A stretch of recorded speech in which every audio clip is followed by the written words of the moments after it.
పర్చూరు రాజకీయాలకు ఆంధ్రప్రదేశ్లో ప్రత్యేక స్థానం ఉంది. ఇక్కడ కమ్మ రెడ్డి వర్గాలకు చెందిన వారినే 1985 నుంచి పార్టీలు పోటీకి దింపుతూ వస్తున్నారు. ఈ సెగ్మెంట్లో టీడీపీ 5 సార్లు గెలిచింది, కాంగ్రెస్ 3 సార్లు విజయం సాధించింది. పర్చూరు నియోజకవర్గం తెలుగుదేశం పార్టీకి కంచుకోటగా ఉంటూ వస్తోంది. ఇక్కడ కమ్మ సామాజిక ఓట్లు 23% ఉన్నాయి. దీంతో వారే డామినెంట్గా ఉన్నారు, రాజకీయాలను శాసిస్తున్నారు. గత ఎన్నికల్లో వైసీపీ నుంచి పోటీ చేసిన దగ్గుబాటి వెంకటేశ్వరరావు టీడీపీ అభ్యర్థి ఏలూరి సాంబశివరావుపై కేవలం 0.81% ఓట్ల తేడాతోనే ఓడిపోయారు. దగ్గుబాటికి పర్చూరుకి విడదీయలేని బంధం ఉంది. ఇక్కడ ఆయన 5 సార్లు గెలిచారు, కానీ గత ఎన్నికల్లో ఓడిపోయారు. ప్రస్తుతం వైసీపీ తరపున పర్చూరు నియోజకవర్గ ఇన్ఛార్జిగా కాపు నాయకుడు ఆమంచి కృష్ణమోహన్ నియమితులయ్యారు. ఒకవేళ ఆయన ఇక్కడ కనుక గెలిస్తే తొలిసారి నాన్ లోకల్, అలాగే కాపు కమ్యూనిటీ నుంచి ఎన్నికైన లీడర్గా చరిత్ర సృష్టించే ఛాన్సెస్ ఉన్నాయి. పర్చూరు నియోజకవర్గ వాటర్ నాటి ఎలా ఉందో తెలుసుకునే ముందు 2019 అసెంబ్లీ ఫలితాలను ఒకసారి చూద్దాం.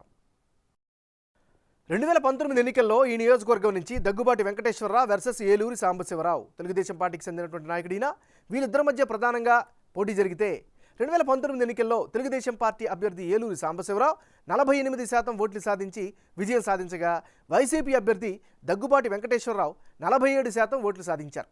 ఇతరులకు 5% ఓట్లు వచ్చాయి.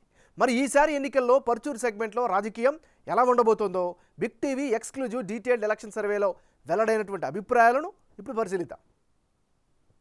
వైఎస్ఆర్ కాంగ్రెస్ పార్టీకి చెందినటువంటి నాయకుడు ఆమంచి కృష్ణమోహన్, మరి ఈయనకి ఈసారి ఎన్నికల్లో అనుకూలంగామైనటువంటి అంశాలు ఏమిటి పరిశీలిస్తే, రాష్ట్ర రాజకీయాల్లో సీనియర్ లీడర్గా అయితే ఈయనకి బలమైనటువంటి గుర్తింపు కనిపిస్తుంది. నియోజకవర్గంలో ప్రచారాన్ని చాలా వేగవంతం చేశారు, అందరినీ కలుపుకొని వెళ్తున్నారు. కాపు ఓటర్లపైనే పూర్తి స్థాయిలో నమ్మకం అయితే ఈయన పెట్టుకున్నారు, అది ప్లస్ అయ్యేలా కనిపిస్తోంది. ఇది ఆమంచి కృష్ణమోహన్కి ఉండేటటువంటి అనుకూల అంశాలు. మరి కృష్ణమోహన్కు ఉండే మైనస్ పాయింట్స్ ఏంటి? చీరాల నియోజకవర్గం నుంచి పర్చూరికి షిఫ్ట్ అవడమే ప్రధానమైనటువంటి మైనస్గా చెప్పుకోవచ్చు. ఇంత తక్కువ సమయంలో జనాన్ని ఆకర్షిస్తారా లేదా అనేది ఒక సవాల్గా కనిపిస్తోంది. మరీ ముఖ్యంగా పార్టీ పరంగా చూస్తే కేడర్ అంతా కూడా చల్లా చెదురైపోయారు, వాళ్ళందరినీ ఒక తాటికి తేవడమే ప్రధానమైనటువంటి సవాల్గా చెప్పుకోవచ్చు. ఇది ఈయనకి సంబంధించినటువంటి ప్లస్లు మైనస్లు. తెలుగుదేశం పార్టీకి చెందినటువంటి నాయకుడు ఏలూరి సాంబశివరావు, మరి రానున్న ఎన్నికల్లో ఏలూరి సాంబశివరావుకు అనుకూలమైన అంశాలు ఏమిటి? ప్రజా సమస్యల పరిష్కారంలో అయితే ఖచ్చితంగా ఈయన ముందుంటారు అనే ఒక అభిప్రాయం అయితే సర్వత్రా వినిపిస్తుంది నియోజకవర్గంలో. ఇతని హయాంలో అనేకమైనటువంటి అభివృద్ధి పనులు చేశారు, అవి కళ్ళ కట్టినట్టుగా కనిపిస్తున్నాయి. ఇది కూడా ఆయనకి ప్రధానమైనటువంటి అడ్వాంటేజ్. కేడర్ నుంచి తెలుగుదేశం పార్టీ హైకమాండ్ నుంచి ఫుల్ సపోర్ట్ అయితే ఈయన పట్ల వ్యక్తమవుతుంది. మరో ముఖ్యమైనటువంటి ఫ్యాక్టర్, పార్టీ పరంగా చూస్తే కార్యకర్తలను బాగా చూసుకుంటారు అనేటువంటి అభిప్రాయం కూడా ఈయన కనిపిస్తోంది. గ్రౌండ్లో యాక్టివ్గా ఉంటున్నారు, ప్రజలతో మమేకమవుతున్నారు.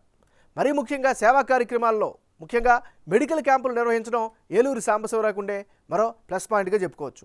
మరి ఈయనకి సంబంధించిన మైనస్ పాయింట్స్ ఏంటో ఒకసారి కనుక పరిశీలిస్తే, గుంటూరు కెనాల్ ప్రాజెక్టు ద్వారా నీళ్లు అందించలేకపోవడమే ప్రధానమైనటువంటి మైనస్గా చెప్పుకోవచ్చు.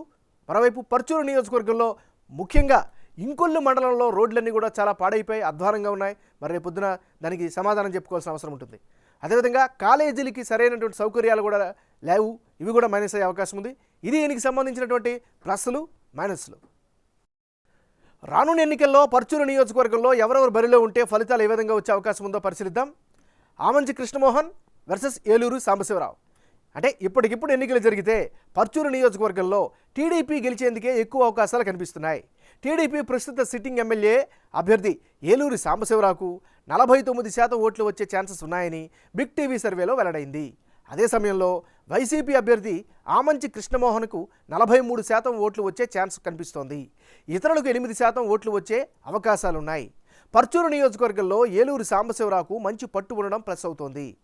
అవినీతికి దూరంగా ఉండడం, సొంత పార్టీ కార్యకర్తల మద్దతు, కష్టాల్లో ఆదుకుంటారు అనే అభిప్రాయం సిట్టింగ్ ఎమ్మెల్యేకు ప్లస్ అయ్యే అవకాశాలుగా కనిపిస్తున్నాయి. అదే సమయంలో దగ్గుబాటి వెంకటేశ్వరరావు కూడా పార్టీని వీడడం తెలుగుదేశం పార్టీ అభ్యర్థికి ఎడ్జిని పెంచుతోంది. వైసీపీ నుంచి ఆమంచి కృష్ణమోహన్ బరిలోకి కనుక దిగే ఛాన్సెస్ ఉన్నాయి. ఆయన చీరాల టికెట్ అడిగినా అక్కడ సీనియర్ లీడర్ కరణం బలరాంకు అవకాశాలు ఉండడంతో పర్చూరుకు షిఫ్ట్ అవ్వాల్సిన పరిస్థితులు ఆయనకి ఏర్పడ్డాయి. ఇక దగ్గుబాటి వైసీపీ నుంచి పోటీ చేయబోనని తేల్చేయడం, పార్టీకి గుడ్ బై చెప్పడంతో ఇక్కడ వైసీపీ గెలుపు అవకాశాలను దెబ్బతీస్తుంది అనే అభిప్రాయం జనంలో వ్యక్తమవుతుంది. పర్చూరు సెగ్మెంట్లో 11% ఉన్న కాపు సామాజిక వర్గం జనం టీడీపీ వైసీపీ రెండు వైపులా సగం సగం విడిపోయే అవకాశాలు కూడా కనిపిస్తున్నాయి. అంటే పర్చూరులో 2019లో వైసీపీ అభ్యర్థి ఓడిపోవడం, కేడర్ను పట్టించుకున్న వారు సరిగా లేక వారంతా చెల్లాచెదురయ్యారు. ఇప్పుడు వారందరినీ ఒక్క తాటిపైకి తేవడం అధికార పార్టీకి పెద్ద సవాల్గా మారుతోంది.